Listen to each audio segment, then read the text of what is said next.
The fluorescent lights of the Save Mart grocery store buzzed overhead as Sarah Mitchell stood at register number 3, her hands trembling slightly as she counted the crumpled bills and loose change one more time. Behind her, her 7-year-old daughter Emma clutched a worn stuffed rabbit, her bright blue eyes watching her mother with the kind of understanding that children shouldn't have to carry. It was a Tuesday evening in Bakersfield, California, and the store was moderately busy with after-work shoppers grabbing last-minute items. Sarah had carefully selected each item in her cart over the past 40 minutes, mentally calculating prices, putting things back, picking them up again. A loaf of wheat bread, the store brand. A gallon of milk that would last them through Friday if they were careful. A small package of chicken breasts, the cheapest protein she could find. Mac and cheese boxes, 3 for $1. A bag of apples because Emma needed something healthy. Peanut butter. Generic cereal. The cashier, a middle-aged woman named Gloria with tired eyes and dyed auburn hair, scanned each item with mechanical efficiency. Sarah watched the digital display climb with each beep, her stomach tightening. She had counted her money 5 times before leaving their apartment. She had exactly $42.38. She had been so careful. Beep, beep, beep. Gloria's voice cut through Sarah's anxiety. $42.50. Sarah's heart dropped into her stomach. She recounted the money in her hands, spreading the bills and coins on the counter. 2 20s, 2 1s, 2 quarters, for dimes, 3 nickels and 8 pennies. $42.38. A missing 12 cents, Sarah whispered, her voice barely audible. Her cheeks flushed hot with embarrassment. Gloria's expression didn't change, but her eyes softened slightly. She had seen this before too many times. Honey, you're gonna have to put something back. Behind Sarah, the line had grown. A businessman in a suit checked his watch impatiently. A woman with perfectly manicured nails sighed audibly. Sarah could feel their stares burning into the back of her neck like hot coals. Emma tugged on her mother's worn jacket. Mommy, it's okay. I don't need the apples. Sarah's eyes welled up. The apples were $2.49. Emma loved apples. It was the one fresh fruit Sarah had allowed herself to buy this week. No, baby. Mommy will figure it out. She looked at the items on the counter, her mind racing. The bread. They needed the bread. The milk. Emma needed milk. The chicken. They had to have protein. Everything was essential. Everything had been chosen after painful deliberation. Maybe the cereal, Sarah said quietly, reaching for the generic box. That's $3.49, Gloria said gently. You'd still owe. The businessman behind her shifted his weight. Come on, lady. Some of us have places to be. Sarah's hands shook as she touched each item, trying to do math through the fog of humiliation. Emma pressed closer to her leg, sensing her mother's distress. The stuffed rabbit fell to the floor. Just as Sarah reached for the apples, her vision blurred with tears she refused to let fall. A different sound cut through the tension. The rumble of motorcycles. Deep, throaty engines that shook the store windows. The sound grew louder, then stopped. Car doors in the parking lot. Then the automatic doors whooshed open. 6 men walked into the Save Mart, their presence immediately commanding attention. They wore leather vests adorned with patches and insignia. Hell's Angels. The silver skull emblem gleamed under the fluorescent lights. Their boots echoed on the linoleum floor. They were big men, weathered faces, arms covered in tattoos, gray beards, eyes that had seen things most people couldn't imagine. The store went quiet. Even the businessman stopped checking his watch. The lead biker, a man in his late 50s with a gray beard streaked with white and eyes like blue steel, walked past the registers. His name patch read Ghost. He glanced at Register 3, at Sarah standing there with her trembling hands and her little girl with the fallen rabbit, at the groceries spread on the counter, at Gloria waiting patiently. He stopped walking. His companions stopped behind him. Ghost turned slowly and looked directly at Sarah. His gaze moved to Emma, then to the items on the counter, then back to Sarah's face. He saw everything. The worn clothes, the careful selection of the cheapest items, the desperation barely contained behind her eyes, the pride fighting against the shame. He didn't say anything. He just stood there for a moment that felt like an eternity, his expression unreadable behind that grizzled beard. Ghost stepped closer to Register 3, his boots heavy on the floor. The other 5 bikers formed a loose semicircle behind him, their presence filling the space. Sarah instinctively pulled Emma closer, her protective instincts overriding her embarrassment. The businessman behind her took a small step back. Ghost's eyes never left Sarah's face. "How much you short?" His voice was gravelly, roughened by years of wind and roads and choices. Sarah's voice caught in her throat. 12 cents. "I'm sorry. I thought I had enough. I counted everything. I just—" Her words tumbled out in a rush of shame and explanation. She hated this. She hated that her daughter had to see this. She hated that these strangers, these intimidating men, were witnessing her failure as a mother. She hated that 12 cents, 12 meaningless cents, stood between her and feeding her child. Ghost nodded slowly. He reached into the inner pocket of his leather vest.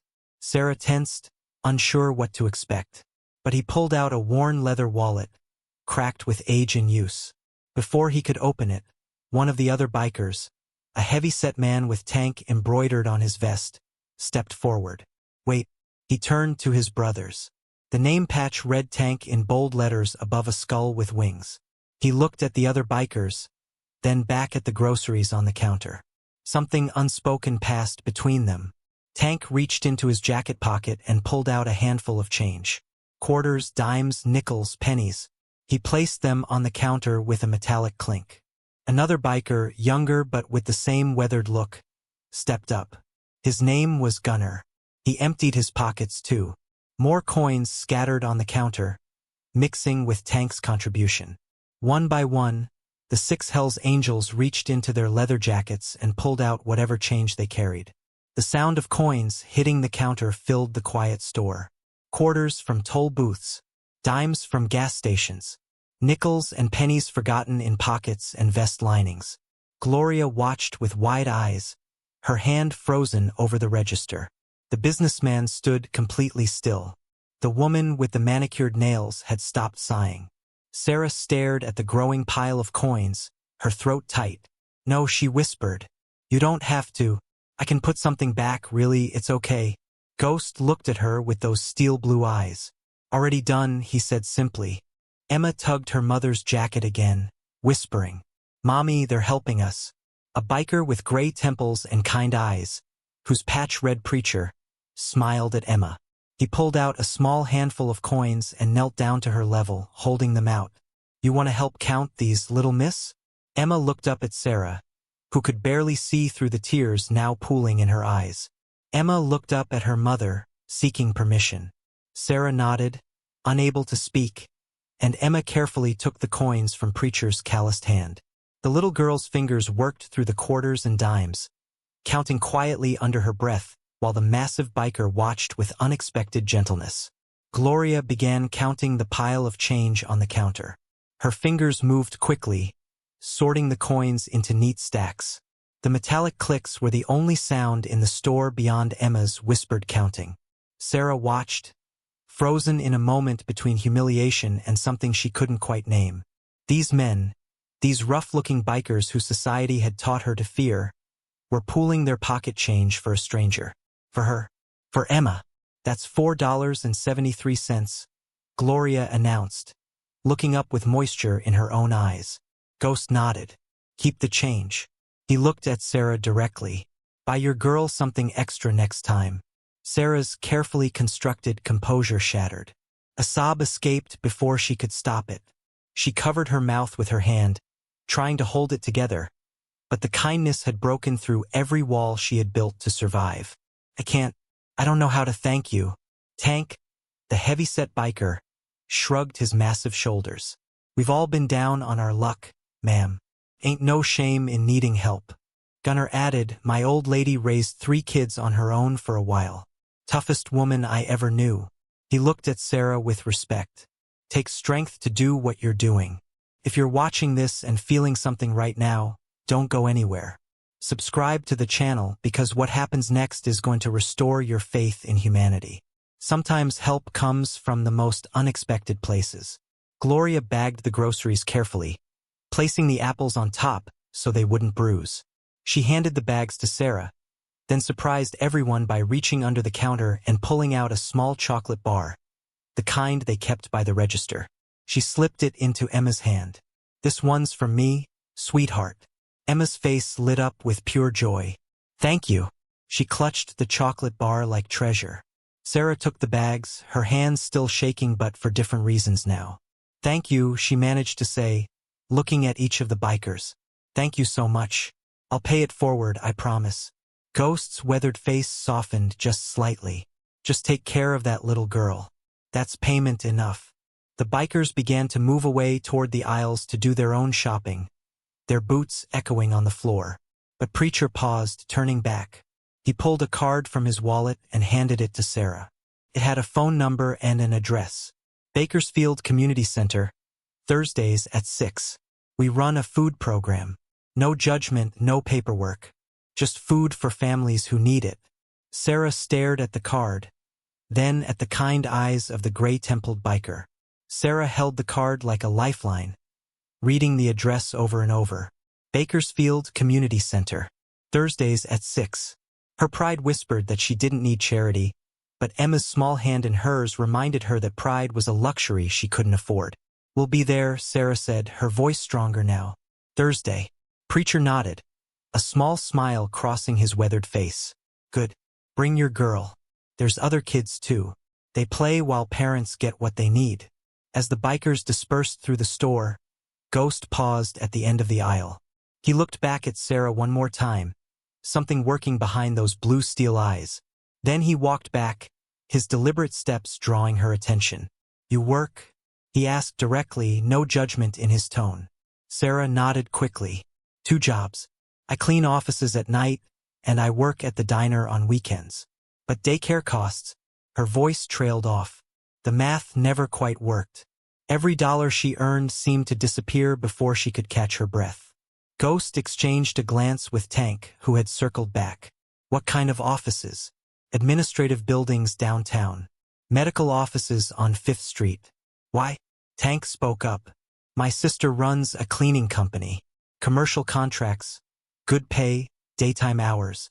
They're always looking for reliable people." He pulled out his phone. "You got a number? I'll text you her contact." Sarah's heart began to race, but with hope this time instead of panic. "Really? I mean, yes. Yes, please." She rattled off her number, watching as Tank's thick fingers typed into his phone. "Sent," Tank said. "Her name's Linda.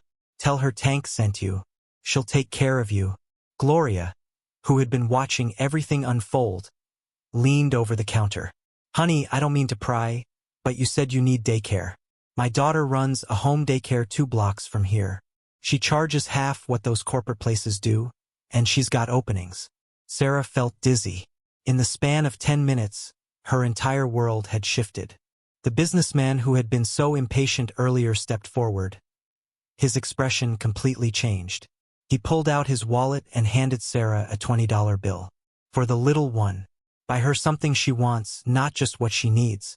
Before Sarah could protest, the woman with the manicured nails added a 10 to the pile. "We forget sometimes," she said softly. "We forget what it's like."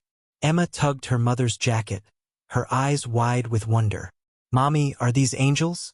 Sarah looked around at the bikers, at Gloria, at the strangers who moments ago had been annoyed by her presence, all now looking at her daughter with gentle eyes. She knelt down and hugged Emma tight, the grocery bags crinkling between them. "Maybe they are, baby. Maybe they are." Sarah walked out of the Save Mart with Emma's hand in hers, the grocery bags feeling lighter than they should. The evening air was cool against her tear-stained cheeks. The motorcycles were lined up in the parking lot, chrome gleaming under the streetlights. Ghost was leaning against his bike, arms crossed, waiting. His brothers were nearby, checking their bikes, talking in low voices. When he saw Sarah and Emma emerge, he straightened up. Sarah approached him, searching for the right words. "There weren't any big enough. You changed my life tonight," she said simply. "All of you did." Ghost's expression remained unreadable for a moment. Then something softened in those weathered features. Lady, you were standing there ready to give up the only fresh fruit for your kid over 12 cents. But you weren't going to give up. That's not someone who needs saving. That's someone who just needed a break. Tank walked over, his phone in his hand. Linda just texted back. She wants you to call her tomorrow morning. Said any friend of mine gets first interview. Sarah pressed her hand to her mouth, nodding, unable to speak.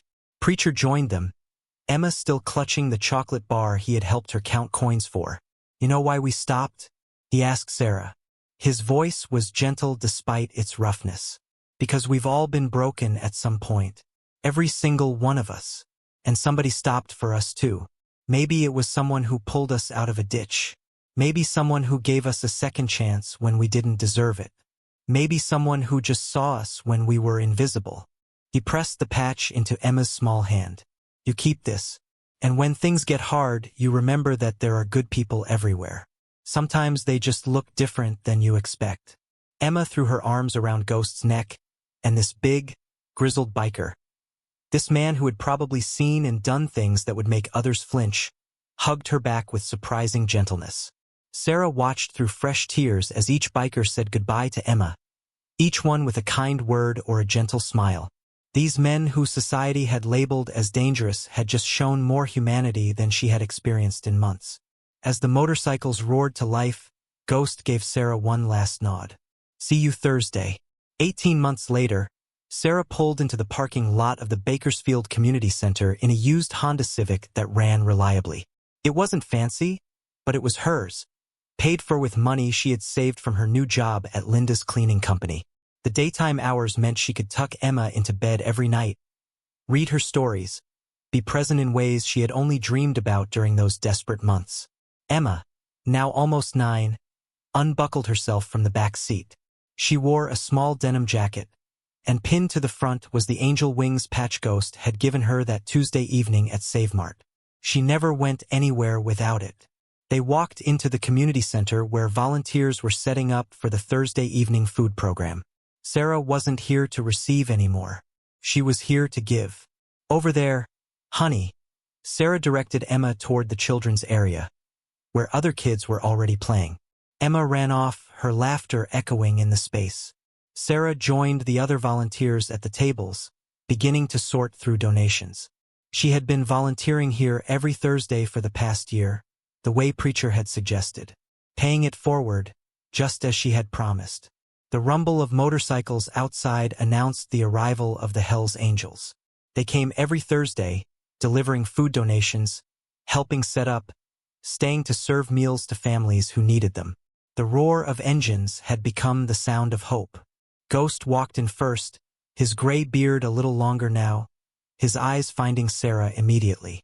He nodded, a small smile playing at the corners of his mouth. How's business? Thriving, Sarah replied with genuine joy. Linda promoted me to supervisor last month. I'm training new people now. Tank came in carrying boxes of canned goods. Gunner and Preacher behind him with more supplies. Heard Emma made honor roll, Tank said proudly, as if she were his own niece. Straight A's, Sarah confirmed, her voice full of pride. She wants to be a teacher. The evening unfolded the way it did every Thursday. Families arrived, some with the same desperate look Sarah had worn 18 months ago. She saw herself in their eyes, the shame, the fear, the exhaustion, and she made sure each one left with not just food, but dignity. A young mother approached the table, her hands shaking as she reached for a bag of rice. Sarah gently touched her hand. It's okay. We've all been there. Take what you need.